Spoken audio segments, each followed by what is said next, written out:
నంద్యాల పట్టణంలోని కోటా వీధిలో మంగళవారం రాత్రి మహిళ మెడలోని 5 తులాల చైన్ను ఇద్దరు గుర్తు తెలియని వ్యక్తులు అపహరించడం జరిగింది.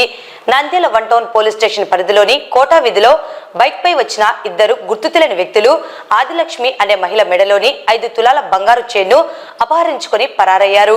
డోన్కు చెందిన ఆదిలక్ష్మి పట్టణంలోని జగజ్జనని దేవి ఆలయాన్ని సందర్శించుకుని కోటా వీధిలోని తమ బంధువుల ఇంటికి వెళ్తుండగా మార్గం మధ్యలో ఆదిలక్ష్మి వెనుక వైపు నుంచి బైక్ పై వచ్చిన ఇద్దరు అగంతకులు మహిళ మెడలోని 5 తులాల గొలుసును లాక్కొని పరారయ్యారు. బాధితురాలి ఫిర్యాదు మేరకు 1 టౌన్ పోలీసులు కేసు నమోదు చేసుకుని దర్యాప్తు చేస్తున్నారు.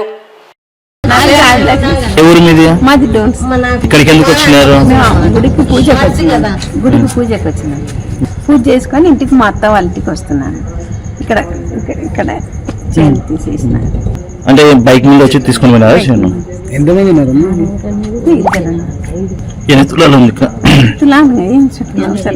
ఇక్కడ గుండ్లు ఉన్నాయి అంటే ఇట్లా గుండ్లు బాల్స్. ఆ పుస్తలో గొలుసుకు మాత్రం తాడు కాదు, నాది మామూలు గోల్డ్దే చుట్టించుకున్నాను. నాకు మామూలు ఎరిపోయింది. నాకు అంటే నా తెలిసినంత వరకు నా చైన్ కట్టి రాకూడదు. మళ్ళీ అది వాళ్ళ చేతులు ఏం పెట్టుకొని వచ్చినారో ఏమో నిమిషాలు క్షణమేగా. అంటే బంధువుల ఇంటికి వచ్చారా? మా అత్త మేనత్తాను సార్, మేనత్త కొడుకున్నాడు కానీ కూర్చుంటాను. నేను లేకుండా వచ్చిపోతాడు. నేను ఇప్పుడు కాదు సార్, నేను 2 సంవత్సరాలు ఈ రోజు కొత్తగా ప్రతి వారం వచ్చా. ఈ రోజు ఏమన్నా కొత్తగా వచ్చింటే వాళ్ళు అనుకోవచ్చు. అంటే మీరు టెంపుల్ నుంచి వచ్చేటప్పుడు మిమ్మల్ని ఎవరైనా ఫాలో కావడం అట్లా ఏం లేదు.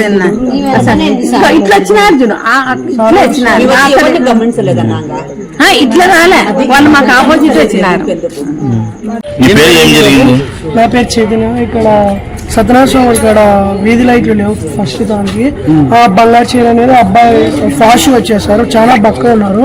వచ్చేసరి చైన్ లాగేసి సర్రూ వెళ్ళిపోయినారు. ఎంతమంది ఉన్నారు బైక్ లో? బైక్ మీద 2 ఉన్నారు. గుర్తుపడతా వాళ్ళని? అంతగా గుర్తుపట్టలేదు, ఎందుకంటే ఇక్కడ ముగ్గు ఉంది కాబట్టి గుర్తుపట్టలేదు. నీ పేరు? చైతన్య. అంటే నువ్వు వెంబడి పడలేదా వాళ్ళ అమ్మడి? అంటే ఆంటీ క్యాక్ వేసింది, నాకు అర్థం కాలే. క్యాక్ వేసిన 2 నిమిషాలకి అర్చింది ఇచ్చేదని అప్పుడు వెళ్ళిపోయింటే వాళ్ళు షేన్ బండి అని చెప్పారు.